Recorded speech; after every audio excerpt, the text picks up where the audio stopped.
Than any of us do here, so this is super exciting times, and I'm super stoked, and it's exciting to be a part of it. So crypto is dead. Crypto going the way of Beanie Babies. Technicals show BTC way oversold and now it's tapering off. I'm buying now. Okay, so what Sleepy Puppy is saying is, if you look at RSI down here, can I make this bigger? So we have touched oversold area here. We are dipping into the lower 30s, or below the 30s I should say. And whenever you see it go down this low, a bounce is imminent. You can see that historically, even from 2014. This is generally a good time to buy whenever you have these oversold levels going down this high. So that is the 1 day. If we go to the 4 hour, I think it's still very... What's happening?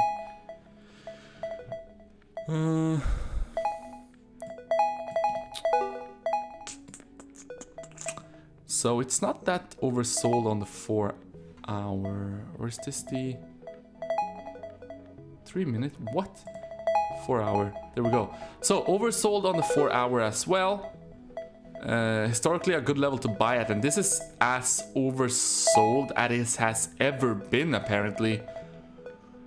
So considering that, very good point. This is historically, looking at the RSI, historically a good level to buy at. Now if we look at the 1 hour, what does that say? Again, super oversold level, historically a good level to buy at. So at the very least, you're probably gonna see some sideways action for a while, if not a quick bounce to the upside. You could actually make some money there. Again, not financial advice, just a guy talking and drinking some Coca-Cola and having a good time with all of you guys. So do we have a winner? Resp, Dorward, not Dorward, not even a cupbearer. So we are going to draw a new winner. We got Mexico, we got Italy, we got Great Britain, Netherlands, South Africa, Hodl, some guy. We have Denmark, Israel, Bitcoin, XRP. Glad to still have you with me. Ariel, not doing any barbecue right now, I see.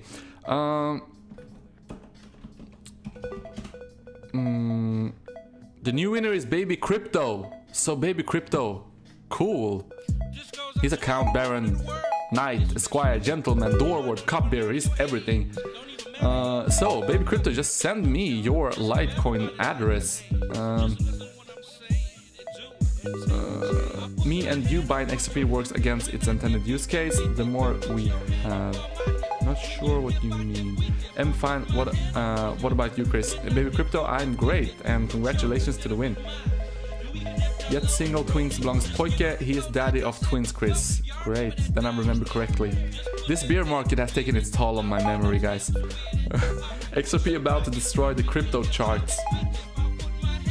XRP will not be one crypto. It's in a different category, but it's one digital asset. Okay. This is a great opportunity to buy XRP. Bitcoin investors and day traders are selling the XRP. Thanks Bitcoin, weak hands. Red Wednesday. I'm sorry, I'm not catching up with everything that's happening. VeChain might be worth a look. Less than a cent for a great project. Atomic Stag. Remember that what you see. I mean here. You know, you can have a bazillion coins and it could be worth, you know, a cent, and well, it's more about the market cap. If you want to have those, you know, massive gains, it's a common misconception to look at the price alone. It's kind of like Bitcoin, it's worth 5,800, and you're like, oh, I cannot afford one, you know, Bitcoin 5,800, but it's more about the market cap. So just remember that chain is under a cent. it still takes a lot to move this, as opposed to something that has a market cap of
be a make or break moment for Bitcoin. Obviously, the market has decided whether it be a few select whales or a mass wash of different traders. In this case, that we're now going to test this line, this long-term historical line of support for the logarithmic chart. Can it hold? We'll have to see. So, and if that's not the case, guys, it might be a longer-term downtrend in bear market if we don't get back and a few other things coming, or we have to wait for something like the 200 week, which is what we got last time. So, who knows? I'll see if this holds here. I'm going to remain patient. I'm not FOMOing or fighting either way, guys. I haven't sold any positions, still in the positions that I'm in regards to Bitcoin and altcoins. But at the moment, I'm waiting to see how the day is going to close. It's going to be very, very important to see price recover a lot of these losses if we really want to see markets make higher levels. So go ahead back here, Coinbase, and you can see volumes definitely kind of dying out. We're not going to need more major sellers. Again, I mean, guys, I want to prove my point here with the talk of like whales liquidating. This is the kind of stuff that they're making money on. This is what big traders are really pushing price down for. Okay, so this is the important thing to take into account. They love playing the liquidation plays. Okay, that's where they make money. They trade on margin and borrow capital. So I mean, it's just how it's been working for quite some time, and they're abusing a low volume market. So that's the best, you know, insider tip I can give you guys. I don't have any knowledge of what's going on. I'm just simply letting you know that's probably what's happening. There's no fundamental news that I can see in the headlines. In fact, as we were talking about in my previous video, which doesn't seem very well timed with all of this, it's very clear that we've got a lot of things coming up that would make the case for crypto much more bullish. But it's a matter of them getting approved and getting implemented. That pretty much is going to be a question whether or not the ETF gets implemented, but BACT is coming right around the corner. So it's a matter of whether or not it delivers on the hopes and dreams that it promises. With ICE working on it, though, I think you're in good hands. All right, let's see here, guys. We'll go ahead and dive into the chat. It'll be a relatively short live stream, just that I do something a little on the spot, but I know that you've definitely got some decent questions to ask outside of is crypto dead? Because it's not. Let's see.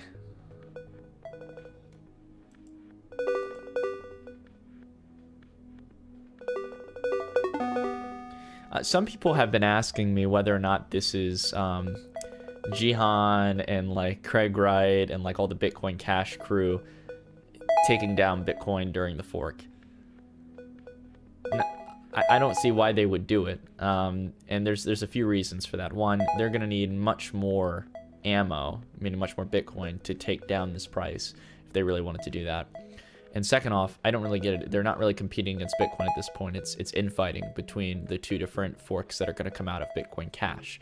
And I know Craig Wright has been talking a little bit. He's gotten real hostile recently. He's been talking about how he's not only going to take down those who oppose him in the Bitcoin Cash camp, but along with that as well, he's going to be attacking altcoins and Bitcoin Core and everyone. He's just gone full bonkers in that sense. And I've watched some of the interviews where he's talked. I'm not going to question so much on the issue. I really don't give a care about Bitcoin Cash forks. But at the same time, I'm going to definitely contemplate that they might have some effect on price. I just don't see it in the sense of what we saw, even, you know, the low volume that we're getting right now. XRP raffle. What is your take on XRP? Do you see them being number one? What's your take? I don't see XRP being number one. And the reason I say that is because, and this is not to be rude to the XRP camp, I know there's a lot of you out there who love it, who see it going to $100 per coin or token. Look, I'm not really in that camp until, and there's a few reasons for that. One, the people who are betting on this are betting that XRP is going to be the underlying framework for all banks to communicate, really a replacement for SWIFT. And XRP might play a role in that. But I do not believe that you're going to convince a lot of banks that they're going to need to use the XRP token to arbitrage across the world, right? It just doesn't, to me, it really hasn't sold me yet.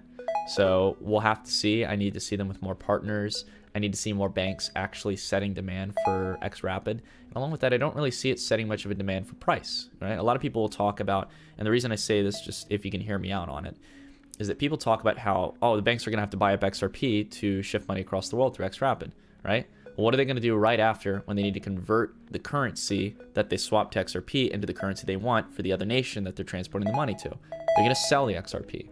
So the demand and sell side are equalizing. They neutralize one another. So it doesn't really set a precedent for demand in that case. So again, I might be missing something. This is just my opinion, but at the same time, I'd tell people to be cautious in regards to the overhyped narrative that XRP is going to go to $50, $100, $1,000. You have to understand how much XRP is out there and whether or not banks are really going to buy that. So I think, nonetheless, I think Ripple's technology is pretty cool. So sorry, long ammo.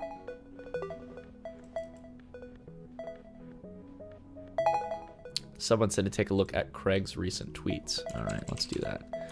Let's go take a look at Satoshi.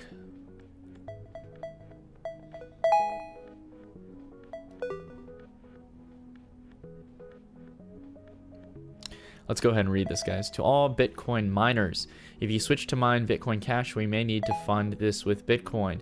If we do, we sell for USD, and well, we think Bitcoin market has no room, it tanks. Think about it. We will sell a lot. Consider that and have a nice day. BTC to 1,000 does not faze me. Let's see his other ones. Oh, I think this is a continuation of another tweet or thread. Let's go ahead and click on it. Oh, this is a continuation of his tweet. Oh, and Jihan Wu and Roger Ver selling. They will also have to sell BTC to pay rented hash. If this is a long war, expect 2014 prices in Bitcoin. Think what that does. Have a nice day. I don't see it, guys. You've had a lot of talk going on between the Bitcoin Cash camp, and I think there's a lot of learning that's coming out from the individuals who have gotten too deep into forked currencies. The amount of development that has gone into Bitcoin markets would not sit on stem. I mean, you want to challenge, you hear this talk, for example, from a Dr. Craig Wright saying that, oh, you're gonna have to switch over to Bitcoin Cash, and if we have to expand our mining operations, we're gonna dump all the Bitcoin we have. No, I'm not gonna do that. Like, you know how much they're putting at risk doing that? It's so much talk, guys. And this is not, I genuinely believe that's not what's dragging down markets, what Craig Wright tweets. We'll see if he can deliver on it. I'm not here to trash talk him or his ambitions or say that he's wrong in bringing Bitcoin Cash in the direction that it is. He's got the hashing power, and hashing power speaks. But I don't think he's got enough weight to weigh down the entire Bitcoin market. And if he does, there's going to be miners who at this price level are much better off mining at this market, or excuse me, purchasing rather than mining at this market rate.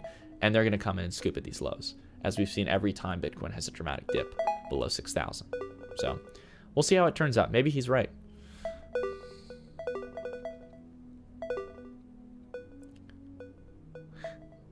Crypto B said Bcash is trash.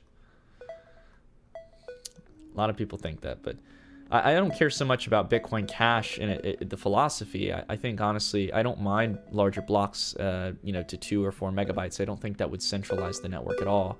The only issue is that you do have to initiate a hard fork and people have to update their software. To-Do said, Nick, what are some of the best ways you have educated yourself about things that you're passionate about, books, videos, and any recommendations? To-Do, a lot of documentaries, a decent amount of reading, and more than anything, watching a ton of YouTube videos. I've gotten a massive amount of my education from the internet, and what's nice is so much of it's free. So, I mean, if you're looking to trade, I've got a whole good trading tip series on my channel, but in regards to learning, I highly recommend watching documentaries on the financial sector, on banking. That really opened up my eyes. At least that's my passion, but you have to determine what your passion is. You know, it's not always going to be the same for everyone.